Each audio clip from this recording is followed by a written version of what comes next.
Everyone, कैसे हो सब लोग। तो आज हम बात करेंगे बेकिंग की कुछ जादुई टिप्स के बारे में।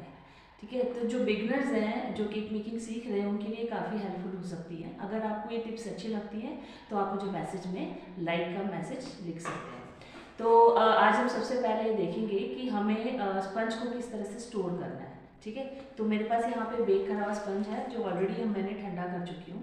ठीक है, तो अब हम इसको ऑलरेडी डीमोल्ड भी करा हुआ है, तो अब इसको कैसे रैप करना है, कैसे टैगिंग करनी है वो हम समझेंगे।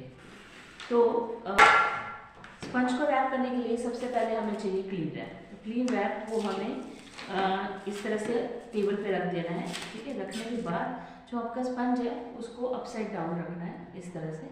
कोई भी स्पंज है, ये हमारा हार्ट शेप का है तो आप कोई भी स्पंज ले सकते हैं। इसके बाद जितने भी एक्स्ट्रा आपको कवरिंग में हो जाएगा, ठीक है, क्लीन रैप इस तरह से आप इसको कट कर लीजिए।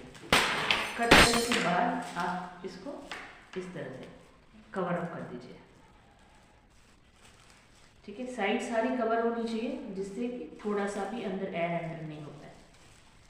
तो इस तरह से कवरिंग कर दीजिए। ठीक है, अभी मेक श्योर कि कवरिंग ये जो क्लीन रैप है वो चारों तरफ से अच्छी तरह से सील करा हो। ठीक है, इससे क्या होगा कि जो स्पंज का मॉइस्चर है वो अंदर ही रिटेन रहेगा। और अगर आप इसको 1 वीक तक या 3-4 डेज तक भी स्टोर करना चाहते हो तो आप इसको अच्छे से सॉफ्ट स्टोर कर सकते हो। ठीक, अब ये देखो ये स्पंज क्लीन रैप हो चुका है। ठीक है, अब इसके ऊपर हम टैगिंग करना सीखेंगे। तो मेरे पास यहाँ पे जैसे प्राइस के टैग्स होते हैं, ये टैग्स हैं। इस टैग को हम एक टैग निकालेंगे और इसके ऊपर हम लगाएंगे। ठीक है, टैग लगा के हम इसके ऊपर डेट लिखेंगे जिस दिन हमने इसको पैक करा है। तो मैं आज की डेट लिख लेती हूँ। सपोज आज 1 है। ठीक है, तो 1 जो मंथ है वो मंथ हम लिख देंगे। तो इस तरह से मैंने ये लिख दिया, एग्जाम्पल दे रही थी। ठीक है, तो इस तरह से लिख दिया। अब जब हम इसमें फ्रिज में स्टोर करेंगे इसको, ठीक है, तो क्या होता है कि जब इस फ्रिज में स्टोर करेंगे तो इसके बाद में जब हम इसको यूज़ करना है तो आप इसको फीफो मेथड से आप इसको यूज़ कर सकते हो। मतलब जो फर्स्ट प्रिपेयर्ड हुआ है स्पंज उसको हम पहले यूज़ करेंगे और उसके बाद की डेट का जो है वो हम बाद में यूज़ करेंगे। फॉर एग्जाम्पल ये 1 मार्च का है तो हम 1 मार्च का पहले यूज़ करेंगे और अगर जो 2 या 3 मार्च का है वो हम नेक्स्ट यूज़ करेंगे। तो इस तरह से हम स्पंज को स्टोर करेंगे। एक प्रोडक्ट बनाने के लिए अवन का टेम्परेचर बिल्कुल परफेक्ट होना चाहिए। तो उसके लिए हमें बेकिंग करने से पहले अवन को प्रीहीट कैसे करना है वो समझना ज़रूरी है। प्रीहीटिंग अगर राइट टेम्परेचर पे करा हुआ है और अवन बिल्कुल परफेक्ट टेम्परेचर पे प्रीहीटेड है तो हमारा जो प्रोडक्ट हम बेक करेंगे वो बिल्कुल हमें परफेक्ट टेक्सचर और टेस्ट में मिलेगा।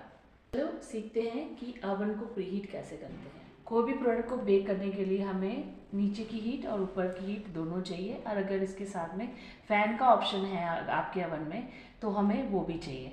ठीक है, तो हमारे पास यहाँ पे तीनों ऑप्शन है। देखिए यहाँ पे नीचे बॉटम हीट है, ये अपर हीट है और इसके बाद में मैं ये फ़ैन का बटन भी मैंने ऑन कर दिया।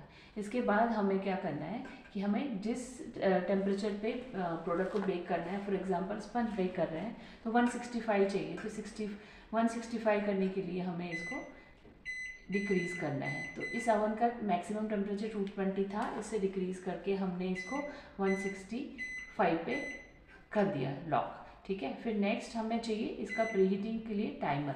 तो उसके लिए हमें यहाँ पे टाइमर का बटन ऑन करा और हमने इसको क्लिक करेंगे। तो प्रीहीटिंग करने के लिए अवन का जो टाइमर है वो होना चाहिए 20 मिनट्स।